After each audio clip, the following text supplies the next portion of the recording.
Shabbat Shalom. We can be seated. And Happy New Year. So I think Karen and Mitchell are passing out a sheet, which you can totally look at. This one is not, there's no holding the surprise. So we have just read a parsha that begins Vayechi Yosef. Vayechi Yaakov, and then at the very end, we are going to read about the end of Joseph's life. So that's going to be Yosef. But at the very beginning, we're going to read the end of Jacob's life, and of course, the Torah begins with Jacob lived, and so the parsha is called Jacob lived, which reminds me of another parsha that's also going to talk about the end of someone's life and is also going to begin with talking about that person living. So I see some nods, so you guys know which one I'm talking about. Chai Sarah, right. So beginning talking about Sarah's life, but really it's about her death. So again, we're talking about Jacob's life, but it's going to be about Jacob's death. And this parsha is often used as the inspiration for a practice that has become pretty popular now, but actually has a long history, which is writing ethical wills. Has anyone heard of this practice? Yes. Okay, great. So, like I said, it's been having kind of a renaissance, but it's actually quite an old practice, which dates back to the Torah, to this story. The idea that when we die, we not only leave behind instructions about our property, instructions about our assets, but that we also leave behind values and instructions to the next generations. So this is really modeled on this parsha, Jacob. I wanted to start by, if you want to read this quote at the top, this is from the Talmud. Rabbi Yitzchak said, quoting Rabbi Yochanan, "Jacob, our father, did not die. Just as his descendants are alive, so too Jacob himself is alive." And so the idea that when we can pass on our values before we die, it's a way for us to achieve this eternal life. And really, we won't be dying because what we've passed on will still live. So that's where we're starting today.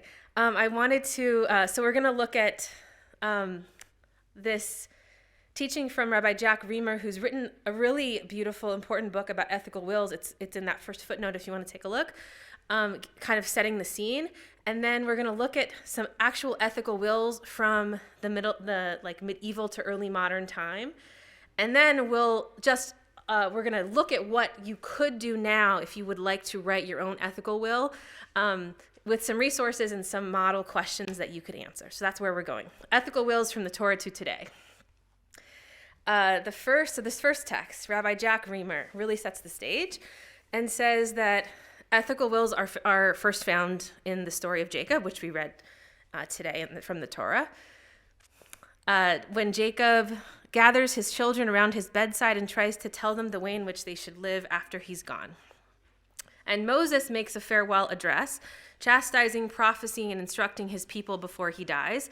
So we're familiar with Moses' farewell address. We're at the end of Genesis now, but Moses' farewell or his ethical will happens at the very end of Deuteronomy, or you could even say the whole book of Deuteronomy is Moses' passing on of the Torah. Then David prepares Solomon before he goes to his eternal rest by warning him whom to be wary of when he becomes king, and by asking him to complete the task he had begun and was unable to complete. So this story of David preparing Solomon, we actually also just read in the Haftarah for today. So again, ethical wills is really on the mind of the Torah and the Haftarah that we're reading.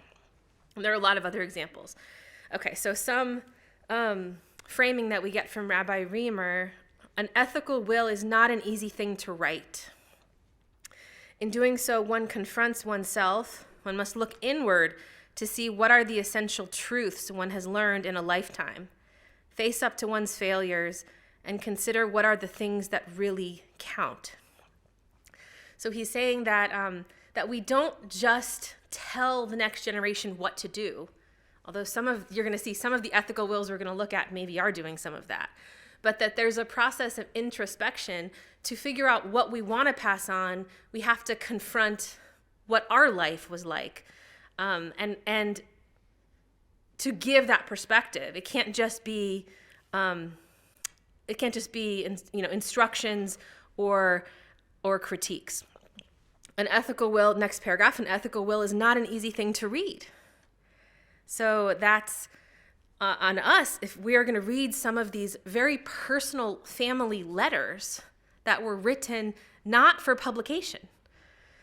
There's a sense of being a voyeur, of eavesdropping on an intimate conversation, of reading a love letter from the beyond. So we should be aware of the genre itself of, before we read the ethical wills that I brought, the genre itself is they're very personal documents. They're personal letters to children and grandchildren, to the next generation. These are not published pieces that were meant. Some of the people we're going to read from have written a lot of published work, but this was from their private letters. This is not like an ethical will where they're gonna publish it in the introduction to their manuscript. This was a private letter. And then this last one, an ethical will is not an easy thing to receive.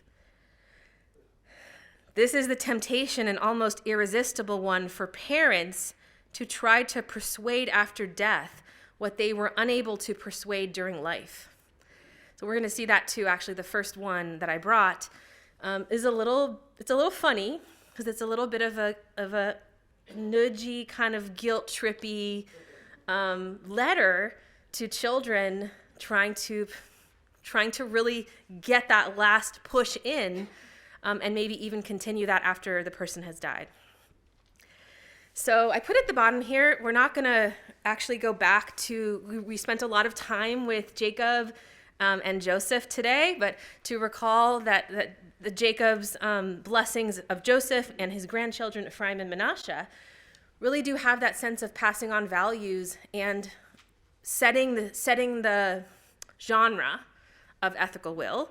So we read today that story. The next chapter, which we didn't read today from this parsha as well, though, Genesis 49, is Jacob speaking to the 12 brothers, his 12 sons, and some of those sound like blessings, and some of those sound like curses. If you were in years ago, I know Pat was in that class. Years ago, if you were in my class on animals in the Jewish tradition, we studied those 12 blessings because he uses a lot of animal metaphors. Do you remember that? Yes. Okay, good. So you know that some of them sound like blessings and some of them sound like curses. They're predictions, but underneath there is a passing on of values. So we've seen that in the Torah story. I want to give you some later examples. So if you turn to the next page, there are 4 excerpts from different ethical wills. And we're not going to read all these out loud because that would be a lot of me reading and I'm already a little bit out of breath.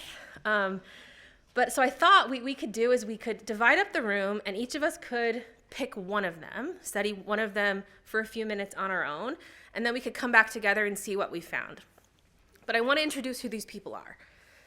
So one section of the room, let's say it's like this edge, maybe up to like Adam, up to and including Adam. Maybe you guys could read this first one, Rabbi Judah ibn Tibbon. So this is an ethical will to his son. This is in the 12th century Spain. He was born in Spain, then he moved to southern France. This is a really famous example of the genre of ethical will. It's a really beautiful letter. And the context for this one is, and the context also for the next one, is there was probably a lot of persecution, which is probably why he moved from Spain to southern France at that time. So he's a translator and a physician. And so the context of him asking his son to do certain things, think about it in a world where he was probably facing persecution for being Jewish. Okay, so that's this group. The next group, Eliezer of Mainz. This is source number 4 at the bottom. He's from like the Rhineland. So this it could be maybe like until Jeff. You guys? Okay, this next group, and you can always switch groups if you want to. This is an ethical will from the 14th century. This is medieval Ashkenaz in the Rhineland. This is in the wake of the Black Death or the Great Plague of 1348. Also, he saw a lot of expulsion and displacement. So think of this one in the context of a lot of personal tragedy. His family was murdered during, as part of crusade violence. And so he's writing this letter to his son, but it's in the context of also a lot of anti-Jewish violence. That's the second one. Okay, then the next one, this one's a great one. So from like Jeff to maybe Rabbi Abramson, if you guys want to focus on this one, this is a wealthy Italian woman. This is from the Italian kind of Renaissance Italy period. Ginevra Blanis. Someone will pronounce that better than I did. This one's interesting because it's not formally an ethical will. An ethical will would be more of a letter passing on values. This is her actual will, last will and testament. So she's giving away her money. But how she directs it and where she directs it should go does portray certain values that she has, and like how she wants to support the Jewish community. And women would not have been able to write an ethical will in the same way as men. So since she was wealthy, she had to have a regular will, but she definitely uses her regular will to pass on certain values. So you guys are the Italian woman. And then the last group, so you guys over here, this is famous Rabbi Solomon Kluger, known as the Maggid of Brody. He was the chief dayan and preacher in Brody, which is in Galicia.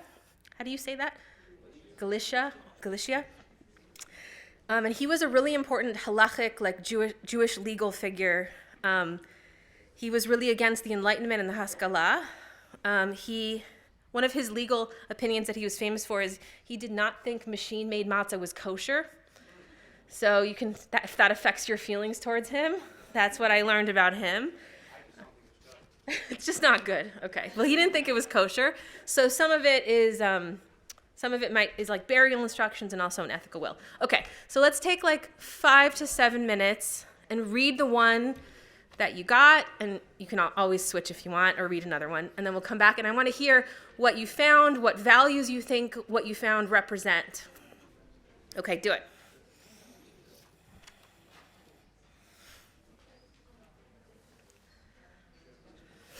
And you can talk to other people in your groups. Like, turn to the people next to you. Yeah, turn to the people near you. There should be more, that's good. There should be more noise.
Okay, let's come back.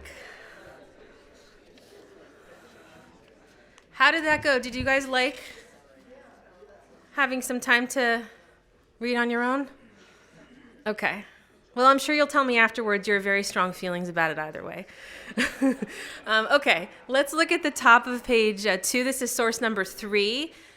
I think it was this group. You guys were reading this one, Rabbi Judah ibn Tibon. So what did you find interesting or surprising? What kinds of values did he care about that he wanted to pass on? Yeah.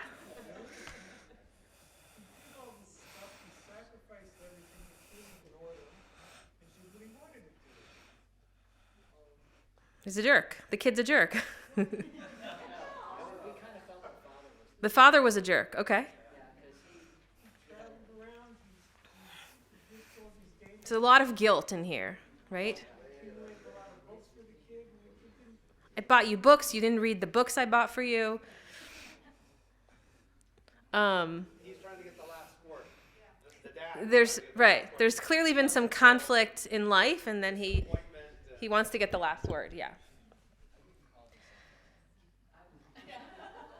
And I thought this was also very funny. He's like at the very end, and I want you to be a doctor. We can, right? That's like very Jewish, like last push. Yeah. There's a couple things. There's like, I haven't slept in 12 years, but go ahead and be a poetry major. Right. That means I want you to be a doctor, but spend more time studying Torah than medicine, in which case I'm not sure I want to go there. Yeah. Study medicine and study Torah. Yeah, this one's I think the funniest of them. Okay, any other? Yeah.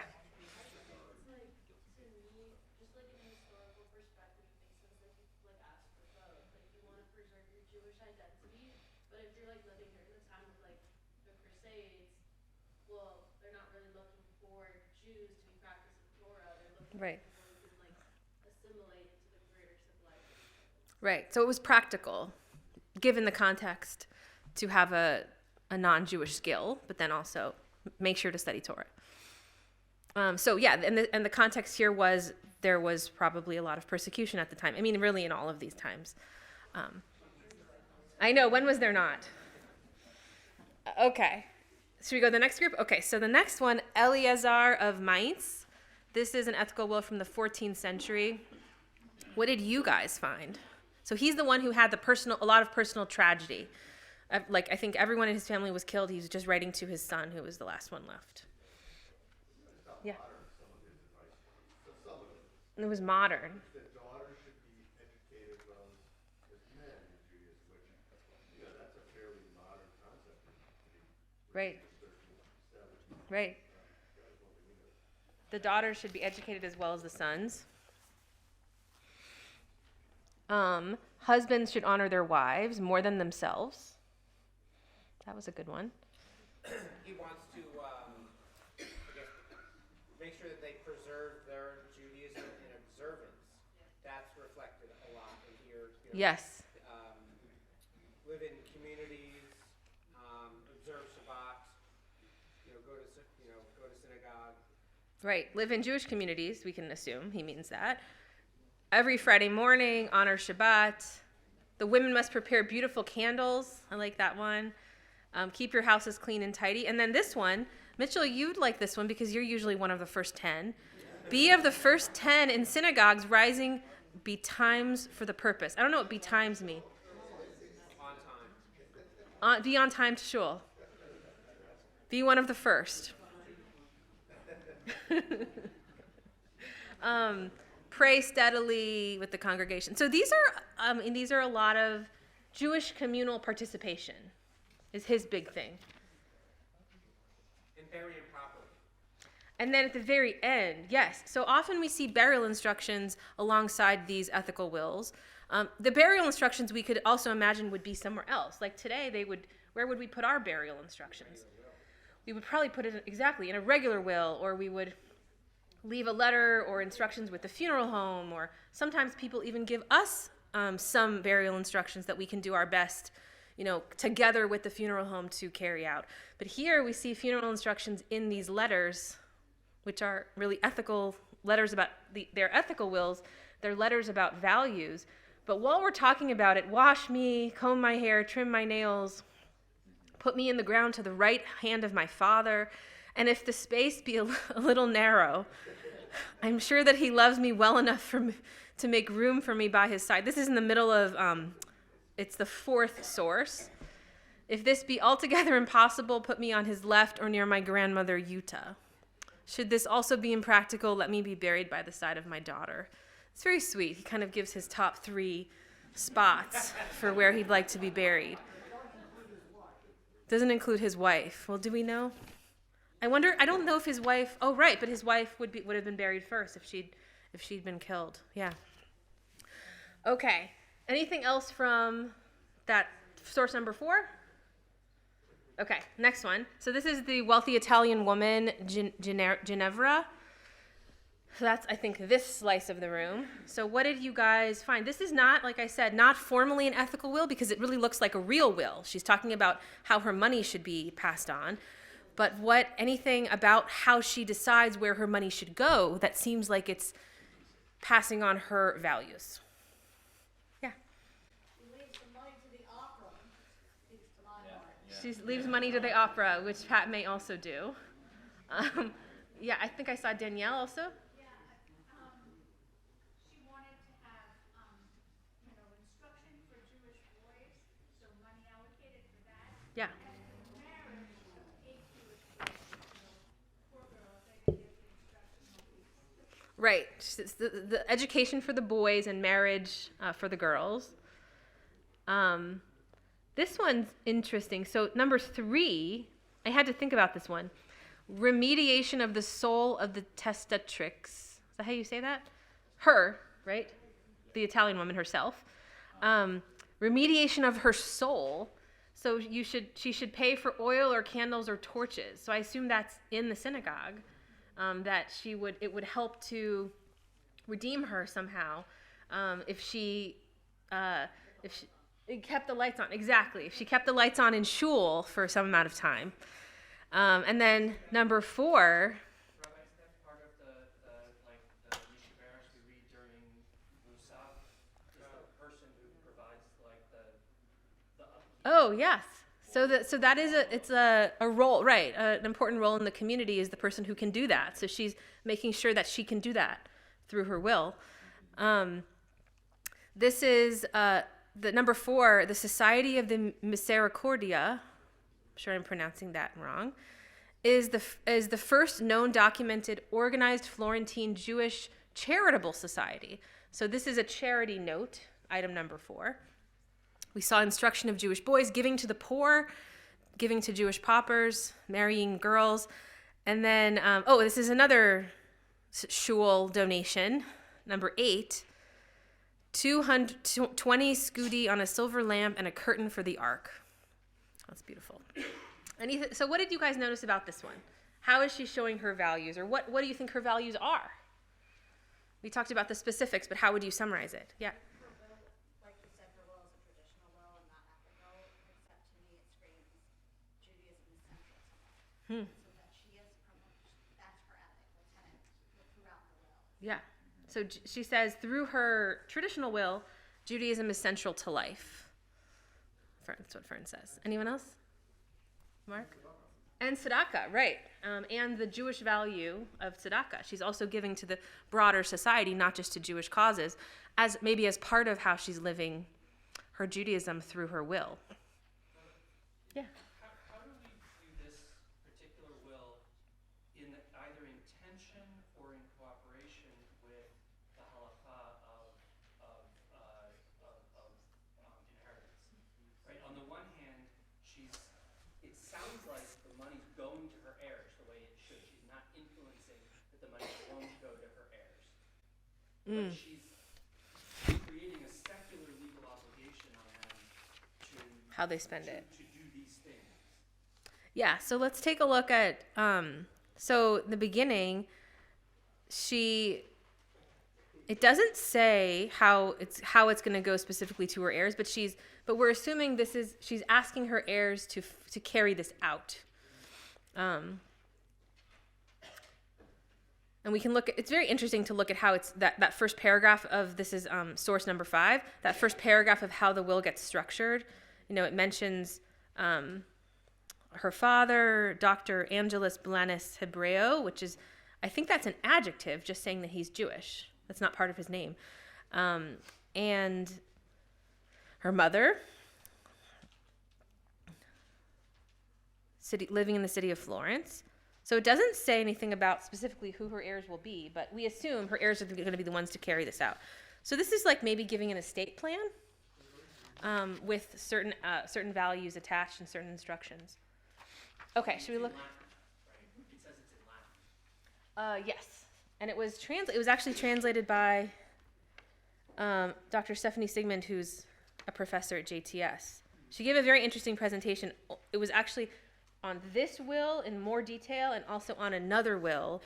And she does a lot on the translation. If you're interested in a lecture that she gave, I'll send you the link. Okay, last one. You guys, this is source number 6, the ethical will of Rabbi Solomon Kluger. So what did you guys find in this one? He was the rabbi who said machine-made matzah is not kosher, but don't hold that against him. What did you think of his will? Yeah. Well, this is beautiful in terms of the sort of the tshuva-like aspect of it, where it's like I want them to give me forgiveness, and I want to give my my friends, neighbors, my family forgiveness as well. I find it very funny having my teenage son sitting here. It says, "Be very careful to honor your mother, and certainly never to irritate her." I was wondering, like, do I have to write a will and, God forbid, die to get him to stop? God forbid. I wish I was joking. But I think it's beautiful that he's interested in not only the behavior of his own recompense or his own tshuva, but also to make sure that, unlike the previous will, where Alan noted that the guy didn't even mention being buried next to his wife, but sort of had his father or his daughter or whomever else mentioned before, that he's worried about that. He wants to make sure that she's treated respectfully in his death. And the other thing, I don't know, and I know we have plenty of probably lawyers and legal experts in the room on this, but maybe on this specific topic. I just find it amazing that we have such kavod hameit, that we have such respect for the dead, that there's this idea that the dead's wishes are respected. It sort of intuitively, what does it matter, right? Once a person's dead, like, they don't have any wishes, right? They don't, just intuitively, they don't have a will once they're no longer alive. But the way in which the Jewish tradition treats this with such honor is incredible to me, and I would assume, I'm sure I could be wrong, this may be the underpinning of modern wills that are written in American law, that you also have to follow the will in terms of, financial and whatever else goes along with it. So I just find that fascinating too, not to overlook the fact that we are honoring the wishes of people who are no longer with us. I think that's extraordinary. Yeah. The values that it says about us. So I had been, framed this as what we pass on to the future if we're the one writing the ethical will. But it's also, what does it mean about the rest of us to honor this ethical will? What does it mean about the kids to actually read it and listen to it? That they have such respect for the dead, respect for their parents, that, Noam might actually try not to irritate Sarah. Maybe. I can't imagine him irritating anyone, but that's what you said. But this one, so if you look at the bottom of page 4, the tshuva that you mentioned is really, I think it's beautiful. I also think it's a little bit forced. Yeah. I don't know if any of you guys also thought that. Like, he's almost trying to force everyone to forgive him? Yeah, Jeff. I don't agree. Okay. When I read it, I thought of two things. I thought of my time serving on the Sefer Kedisha here, where we would do the tahara for the body and put them in a kiddle. And I thought of Yom Kippur when I put on my kiddle, and how it's a dress rehearsal for coming to God when you die. Beautiful. I think this is very genuine. I think that it's very heartfelt, and that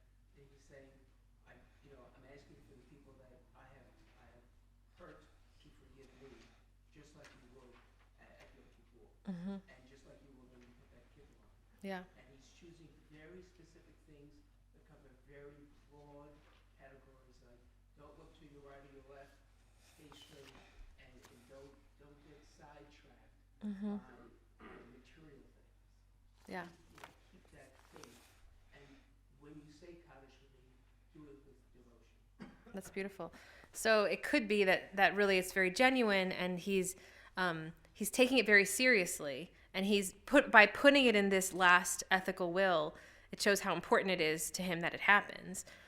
We do have a tradition of kind of giving last rites, we might call it in English, of people on the deathbed confessing their sins and asking for forgiveness. So this though is after death, like just in case I wasn't able to do that before I died. I hope that somebody will help to make it happen after I die.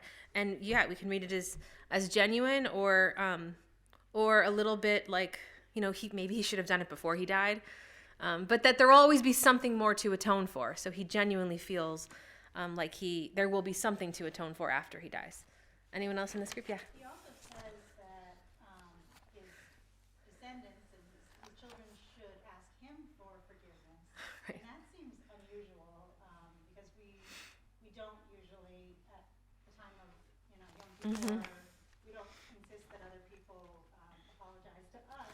Yeah. But it seems like he's in the role of teacher as a father, and he's just trying to still teach them, you should follow my example, and you should also You should do it too. ask for forgiveness. Yeah, he says at the very bottom of the page, and then going to the top of page 5, let each one say quietly that he forgives me for everything. So that's a kind of hopeful thinking. My children should say quietly that they forgive me for everything, but like we're getting a generous reading from Sarah that he's asking for them to follow his model of tshuva. So he's hoping they will do that genuinely. Yeah. But the last thing there is, and I do the same regarding them, forgive them. Right. Okay, now the next one. Now you, my son, I request that you receive the memorial prayer for me with great devotion and deliberation. So this could be the memorial prayer like the El Malei Rachamim, or it could be talking about some of the other practices that we have after death, like reciting Kaddish. So I think it's probably talking about the El Malei, but probably includes that whole category of obligations on a son after a father has died. So I think you guys in the back had a thought about that. Yeah. Josh. Each one of them looked to the next one over. So I found it a little bit distasteful. My takeaway from it was that I would not want my children to feel compelled to say Kaddish or I viewed it as Kaddish out of a sense of guilt or obligation. Brandon disagreed with my take on it. Didn't disagree. I said that there could be a case in which someone wouldn't want their, I don't know why, but wouldn't want their kid saying Kaddish, and so by it being stated there, then it's like an affirmation for the kid to know that it's wanted. Yeah. So it could be, either you could say it shouldn't be an obligation in a will like this. It should come from the child's desire to do it. But it is possible that a parent could say, I don't want you to bother with that. That's too much trouble. Please don't go to so much trouble after I'm dead. I don't want you to say Kaddish. And so if there was ever a question of whether the parent wanted that he's clarifying that he does, which is, I think, kinder. Yeah. Yeah, Gabriella. In looking at this, I'm thinking a lot about kind of control and release of control. And the kind of question in my mind is like, if you're writing an ethical will, is it for the people to read it, or is it really for yourself? And kind of to like, I've done everything I can, and here's how I want to remember it. Kind of manipulating, but making sure that the way that you're remembered is the way you want to be remembered, and it doesn't necessarily have to do with the people who are reading it. But talking about Kaddish, I'm thinking about that too. Like when we say Kaddish, are we saying it for the person or are we saying it for ourselves? For us. I don't know the answer to that. I'm just thinking about like what the intention is behind this, and you know, with the ethical will, when the person is gone, they're not going to know how it's was played out. And if you're the one saying Kaddish for a loved one, the loved one isn't necessarily going to know that you're doing it. So you have to kind of think about the actions of those who are left to, or the reaction of those who are left to kind of receive those. Right. So if it's for, who is it for? So if it's for the person who's died, then maybe you try to do it even if it doesn't work for you, if you're the one left behind. But if it's meant for the next generation, then you can take into account what's best, knowing more, because you're living longer and knowing more what people need in the next generation. Maybe you recontextualize it or reinterpret it. So yeah, knowing kind of what's the purpose changes how we understand it. Michelle, did you have? Okay. What she said. Okay. Okay. Well, thank you guys. Any other final? Okay, Mitchell, you're the last one. So two things. One is there's a theme between last week and next week. We'll see what comes up for last week and this week, and we see what comes up for next week. You talked about last week was about Sarah being eternal, right, or immortal, and the opening here is about Jacob. Yeah. So hopefully you're speaking again next week. And we did do ethical wills. It was a Shavuot teaching. Oh, really? Tikkun years ago. Oh, cool. I remember that. Okay, cool. So maybe it's time, though, since it's been a few years.